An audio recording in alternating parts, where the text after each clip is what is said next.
Hello, everyone. I am Luke Reinhardt. Welcome to Closing the Gap, a podcast dedicated to your growth. Brought to you by Wellspring Coaching Services and hosted by myself and my wife, Caty. You know, people have gaps that prevent them from growing. Our goal is to empower you to close those gaps by increasing your awareness, confidence, and clarity. Join us today as we help you close the gap between where you are and where you want to be. All right, you guys, welcome to the show. We hope everybody's doing well today. We are going to be talking about observation and reflection today. Two major parts in the personal growth journey. Yes. There's a quote from John Maxwell that says, the difference between those who do it and those who don't is that those who do it do it. Right? Yes. So that has to do with implementation, just kind of getting your butt up off the couch and just doing it. Yeah. Get up and do it. Do something, right? It's, sometimes it's like we have these ideas, we have goals, but we just never actually get around to doing them, to implementing anything. Right. So there's definitely something to be said about implementation. And they also say that consistency is key. Yeah. And I kind of like to add to that just how consistency is key, but it's intention that unlocks the door. And so even within our implementation, we need to be intentional, which is the first law of the 15 invaluable laws of growth, the law of intentionality. Did a seminar on that. Yep. But we have to be intentional about what we're doing. Right. And that's kind of where observation and reflection come in. They're kind of like a self-critique, in a sense, self-examination tool. But they're different, and we want to kind of talk about how they're different and the value of each, those sort of things. Well, and also just to kind of create an imagery for intentionality, I think of it like a ship. You set out from port, you're heading to a certain destination, and if you don't know where you're going, you're not going to be able to steer the ship correctly. Right. You could easily get off course if you don't have your I've never been sailing before. I don't know what they call all these things, but if you don't have, I would call it your heading. Like if you don't know where you're aiming for, then your destination. But right, the ship could just slightly be going off course, just a little bit. I mean, it could be the slightest little deviation, and as 5 miles go by, 20 miles go by, 100 miles go by, next thing you know, you're way off course, right? And we know that anytime you're in any kind of journey or any kind of progression, that you are going to fall off course a little bit. It's just natural. It's going to happen. Yeah. You're going to deviate a little bit. You're going to have a season or a period of time where you're not as focused or other things have taken priority. And that's perfectly natural and normal. But it's making that course correction and even knowing that you have to make a course correction. Yeah. That's the biggest part of the battle, right? Yeah. So maybe you intended to accomplish said goal in a year. There was some interference, and it takes a year and a half, right? But if you don't know where your end destination is, and you're not making those steps to course correct, that year process, which could have just been accomplished in a year and a half, even with some obstacles, may now take 2, 4, 5. Maybe it never happens, right? Right. So it's important just to I like that imagery of the boat getting from one place to another, because we know just a slight little degree of latitude or longitude that you're off can turn into miles and miles of being misdirected from where you're aiming. Yeah, and just to play off of that, just that slight misdirection or that slight angle, it could lead you miles off into the wrong direction, or sometimes, it can take you to a better place. Right? Yeah. So, Good point. Obviously, if you have that specific destination, right, you have to be right on. But yeah, sometimes we kind of slant one way a little bit for the better or for the worse. Right. Sometimes. In that case, little adjustments, we'll say, can often make big differences. Yeah, and like your point being too that sometimes it works out for the better, but as we're going off course, if we start to notice that, hey, you know what, I kind of like this course better, then you sort of change your heading a little bit, right? Yeah, and you go, okay, I think I'm gonna head over like southwest instead of going just south, or you know, whatever it is. And that's something that requires observation and reflection. Yeah, so reflection is kind of, it's a type of stillness that you have to enter after performing a duty or a task. Conversation, whatever it may be. It could be athletics, sports, maybe you played a game or ran a drill. It could be arts, crafts. It could be presentation at work. Yeah, music. Yeah. A work presentation, a conversation. It could be anything. You're performing something, right? Yeah. And reflection is taking a moment after that performance to kind of think back and just kind of rewind and consider what happened. Yeah. Right? Yeah. With the intention of learning from that experience. Right. And improving on that experience. Right.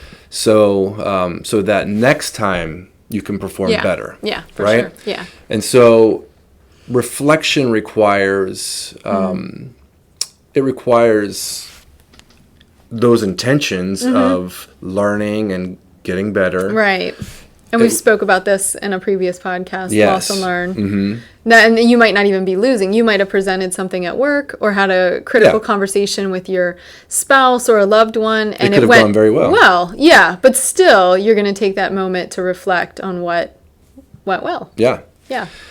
So we have that intention, and then we have to actually put that effort in, like take the time, and ask yourself the right questions. Yeah.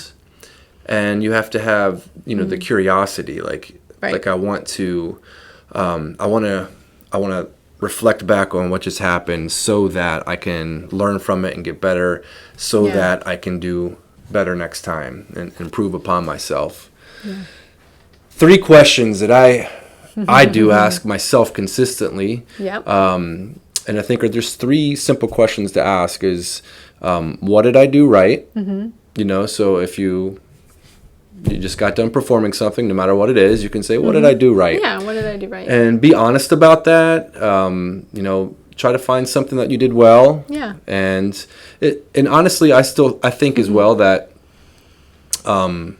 and this goes along with the self-coaching, but really when you find yourself do something right, I think that you should give yourself a little pat on the back. I do too. A self-praise, so to speak. Yep. But that's something that you do on your own. On your own, yeah. To yourself. Yeah. You don't make a big deal about it. But I truly believe that when you do that and you're comfortable with your own praise in that sense, that you're not going to be seeking it in other people. Yeah. Not to say that it's bad to get praise from other people. It is very good to receive really that and to be encouraged by that. Sure. But it's not healthy to be seeking that. Yeah. In what you do. Yeah. So Yep. Learning to kind of like evaluate yourself and give yourself that, what, man, you did a good job. Yeah. And being content with that because you did. Yeah. That you don't need somebody else to actually say that to you. Yeah. So question number 1 is, what did I do right? Yeah. Question number 2 is, what did I do wrong? So we have that self-praise that comes from answering the first question, but now we have that self-rebuke sometimes, or self-correction. What did I do wrong? And again, you have to be honest about that. If you really want to grow, you have to be honest about answering these questions the best to your ability. And I'm just going to say too, depending on your personality, you may not struggle with the honesty. You may have a million things that you did wrong. You may be hyper honest. You might be actually hypercritical. Yeah. And so in those cases, I would say, pay attention to that. Do you need to show yourself grace about those things? Like, if you find that you're just all these things are wrong, then go back to number one question, what did I do right? And just kind of feel that balance. Because even in most situations, there's going to be a couple things you did really well, if not more. And there's usually, in every even successful interaction that you've had, you may have a few things that you could have done better. And maybe wrong is the wrong word. Maybe it's, how do we improve? Or what could I have done better? Yeah, that's why I think, these are three simple questions, but they belong together. They do. Because your self-praise kind of lifts up that self-critique. Yeah. And that self-critique keeps the self-praise humble. Yeah. Right? So. My personal way, and you sort of, you've mentioned this to me, and I didn't really even realize how much I did it, but I always say, I crack myself up. I make jokes. Yes, you do. And it's for my own benefit. I don't care if anyone else thinks they're funny or not, but it's just my way of lightening myself up. So if I'm in a serious place, a heady place, then I'll just kind of find myself let me tiptoe over here and give myself a giggle and just kind of get out of that. And it doesn't really matter if anyone else thinks it's funny or not. To me, it's funny, and it just lightened my mood. And maybe if someone else thought it was funny, that's a fringe benefit to it. But it's that kind of idea of go ahead and pat yourself on the back. Maybe you didn't interrupt someone 17 times in a conversation, and you normally were interruptive, and you only did it 10 times. And that's still not perfect or wonderful, but that's really good for you, So you just pat yourself on the back for that. You know where you started and where you got to in that interaction. So now we all know people who praise themselves in front of others consistently and talk themselves up. That's not what we're talking about at all. We're talking about on your own once again. Just want to bring that up, that do this in your own time, in your own minds, in your own heart. And learn to be content with that as well. And then always add the critique. Do them together. And then question number 3 is, what can I do better next time? So what did I do right? What did I do wrong? What can I do better next time? Right. These are really good reflection questions, because the goal is, again, to learn from the experience, and then to be able to bring that learning, that knowledge back with you next time, so that you can perform better the next time. So unless you answer that third question, you're probably not going to necessarily bring the materials back with you next time to do better. Yeah, that's your growth trajectory point. Right. So you've kind of evaluated in 1 and 2, and come 3, you're sort of strategically planning, this is where I want to head next after you've done your evaluations with 1 and 2. So that's why it becomes that package deal, where you don't want to just stop at 1. You don't want to just stop at 2. You want to make sure you get that third anchor. And we all know, the tripod stand is much more stable than, the two-legged stand, right? So absolutely. A threefold cord is not easily broken. Yes, very good. Yes. So then we have, so reflection is kind of I'm sure you guys have all had that experience where you've had maybe a heated conversation, and then, later in the day, you're kind of reflecting on that conversation, and you think of these things that you're you wish you could have said in the moment during the conversation. Why are you looking at me? Yeah, I don't know. But we all get that. Oh man, why didn't I say that? Right. Right. And we kind of get that in that moment of reflection sometimes, and that's nice, because then maybe later, next time we have that kind of conversation, we can bring those things up to the table. But that's kind of where I see observation, kind of I don't know, take the higher road. I don't know if that's the right terminology, higher road, but the higher level of thinking and awareness. Totally. Yeah. It's a higher skill set to be able to observe in the moment. Yeah. So while reflection is creating that stillness and that time after performing something, observation is being able to kind of get into that place of stillness in the moment. Yeah. So that you can be aware of what's taking place currently, and have the state of mind to actually be able to make any kind of changes for the better. In the moment, which can be very difficult. Very difficult, I think. To bring jiu-jitsu into the picture, I know that when you're rolling live, it's great to be able to reflect after a match and, what did I do right, what did I do wrong, what can I do better next time, and then fix it and bring it back next time and do better, right? Yeah, and you can do that. But to be able to actually do that during the match, so much better, right? Yeah. But very difficult for someone to maintain that kind of stillness and level of awareness when somebody's trying to choke you, of course. Yeah. Right? Yeah. So not only does observation, require all the things that it does to reflect, the intention, the effort, and the curiosity, but it also requires a certain level of self-awareness, self-control, and skill to be able to perform something like that in the moment, and especially during an intense situation. Yeah. Jiu-jitsu matches can be intense, but heated conversations, emergency situations, whatever it may be, where observation could be very critical and important to your safety. It's an important skill to have. It is, for sure. And like you pointed out, it's important in different professions, in different situations. I'm thinking of like the medical profession, someone who's trained how to perform a surgery when given the time and the space. It's planned for Tuesday at 3 o'clock, something like that. They come in, they have the time, the space to do it. That's very different than having to do emergency surgery when someone's life is on the line. And, right. And that's in the jiu-jitsu training. It's one thing to practice a move when you have a cooperative partner, but then another when you're, live action role and you're being choked and you're having to think through and having the body awareness. Like it takes training, and that's why we have a belt system in martial arts and plenty of other sports. They have their levels, their JV and their varsity, and they have progressive levels, because as you train more, you get more comfortable. The adrenaline can sort of like take a back seat. And I think that is probably the main culprit for making observation more challenging is adrenaline, emotion.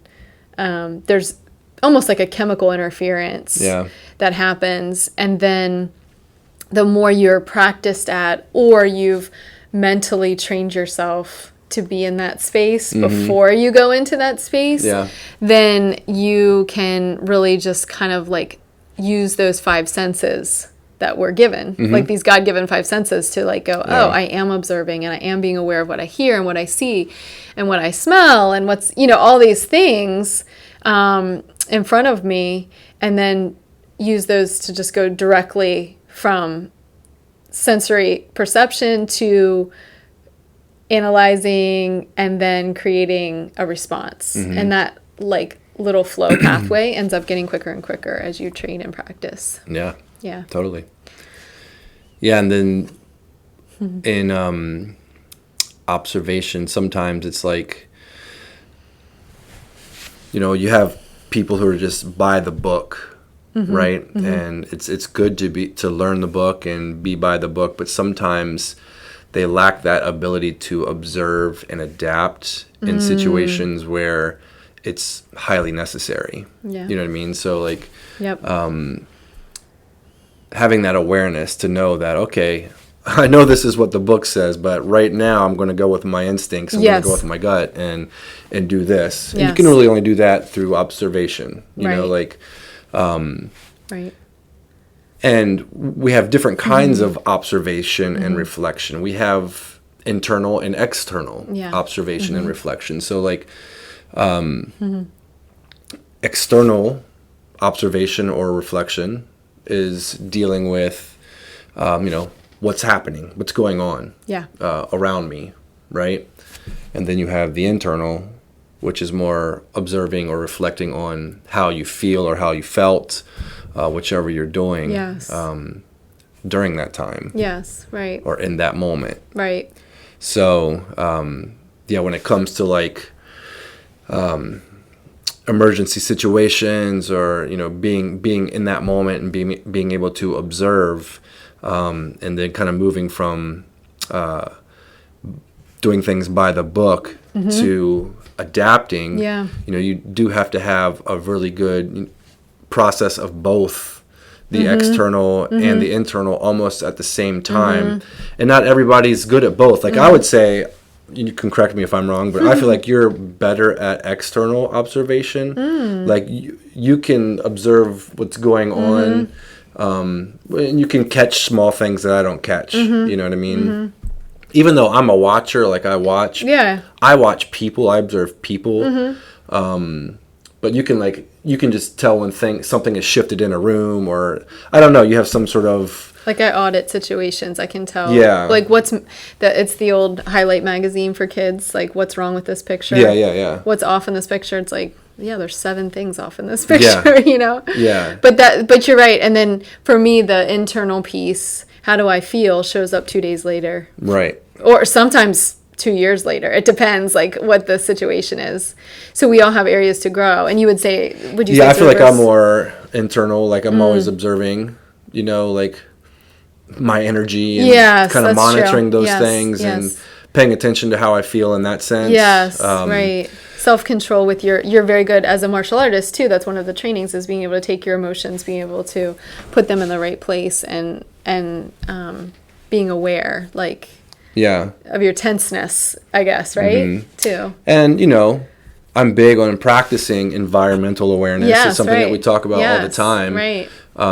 Environmental awareness is super important for what we do in self-defense. And then we have self-awareness and social awareness. And these are all forms of observation, you know.